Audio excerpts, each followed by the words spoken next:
प्रमुख कारण उच्च रक्तचाप है। दिक्कत ये है कि ये एक साइलेंट किलर है, क्योंकि इसका कोई, अगर आप बीमारी समझे तो बीमारी के लक्षण होते हैं, बट उच्च रक्तचाप का कोई लक्षण नहीं होता है। तो आप अगर ये सोचेंगे कि हमको कुछ लक्षण होगा तब पता चलेगा कि बीपी हो रहा है, तो ऐसा नहीं है। ये जब तक नापा नहीं जाएगा पता नहीं चलेगा, और यही इसमें सबसे दुख की बात है, क्योंकि एक आसानी से पता लगने वाली चीज़ हमें नहीं पता चल पा रही है अवेयरनेस की कमी की वजह से। तो इस दिन के हिसाब से, और इसमें आप मीडिया सहकर्मियों का सबसे बड़ा रोल है, ताकि आप हम लोग जो मैसेज दें जनता तक दूर दूर तक जा पहुँचे, कि वो लोग अपने ब्लड प्रेशर के बारे में जागरूक हों, अपना ब्लड प्रेशर नियमित रूप से चेकअप कराएं, दवाइयाँ खाएं, अपने चिकित्सक से संपर्क करें, ताकि उच्च रक्तचाप से होने वाली गंभीर बीमारियों से बच सकें। दूसरी जो सबसे प्रमुख बात है, क्यों अवेयरनेस ज़रूरी है, क्योंकि एक तो उच्च रक्तचाप सिर्फ 1/3 लोगों में पता ही चल पाती है। जो 1/3 लोग जिनको पता चला, उसमें से 1/3 लोग का ही ठीक से कंट्रोल हो पाता है। यानी कि समझ रहे हो ना आप, मतलब बहुत कम लोग हैं जिनका ब्लड प्रेशर ठीक से डिटेक्ट हुआ और ठीक से उसका इलाज हुआ, और इसी की वजह से सारे जो बीमारियां, हार्ट अटैक आप देखते हो कितना बढ़ रहा है, इतना ज़्यादा स्ट्रोक बढ़ रहा है, हार्ट फेल्योर लास्ट में जाके हो जाता है, जिसको बोलते हैं हार्ट फेल हो गया। ये सब कारण इसीलिए है कि हमें उच्च रक्तचाप पता नहीं चल पा रहा है या ठीक से इलाज नहीं हो पा रहा है। इन सब चीज़ों को देखते हुए सारे वर्ल्ड की जितनी भी हेल्थ बॉडीज़ हैं, उन्होंने डिसाइड किया कि 17 मई को पूरे विश्व में एक विश्व हाइपरटेंशन डे मनाया जाए, ताकि ज़्यादा से ज़्यादा लोगों तक इसकी जागरूकता फैले। बाकी क्यों ब्लड प्रेशर खतरनाक है, उसके लिए मैं डॉक्टर अशोक को। डायलिसिस वाले जो पेशेंट्स आते हैं, 90% लोगों में ब्लड प्रेशर बहुत बढ़ा हुआ होता है और उसे कंट्रोल करना भी बहुत डिफ़िकल्ट होता है। तो इस तरह से और ब्लड प्रेशर, जो वर्ल्ड हाइपरटेंशन डे हम लोग मनाते क्यों हैं आखिर?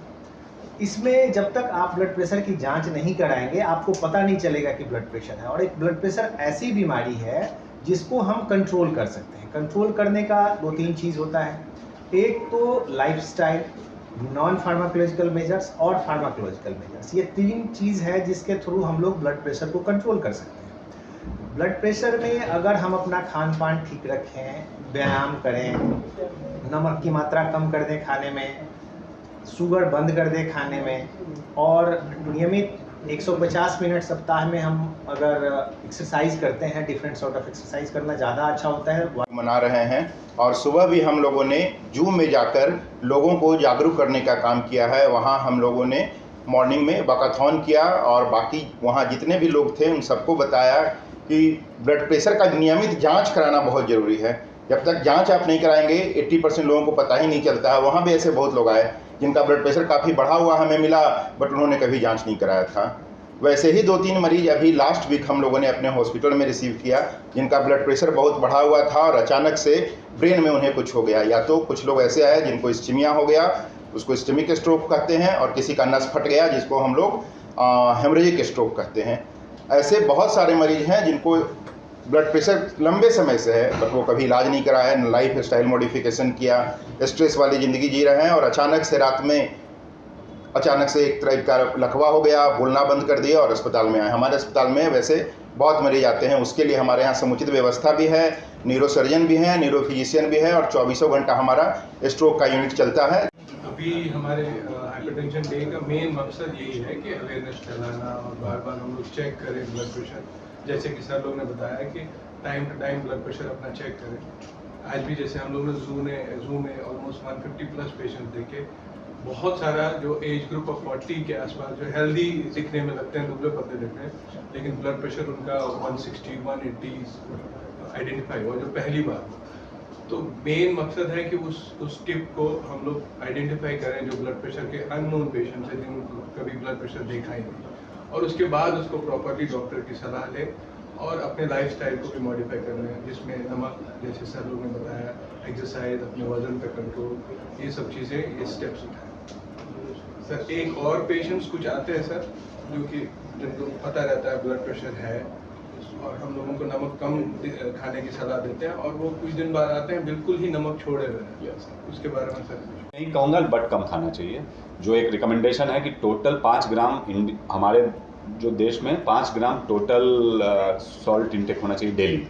अब 5 ग्राम नाप के तो कोई खाएगा नहीं, है ना। तराजू तो है नहीं 5 ग्राम नापने के लिए, तो आप कैसे कम करेंगे शुगर सॉल्ट इंटेक को। तो आप ऊपर से डालना बंद कर दीजिए। सबसे पहले किसी भी चीज़ में हम ऊपर से नमक नहीं डालेंगे।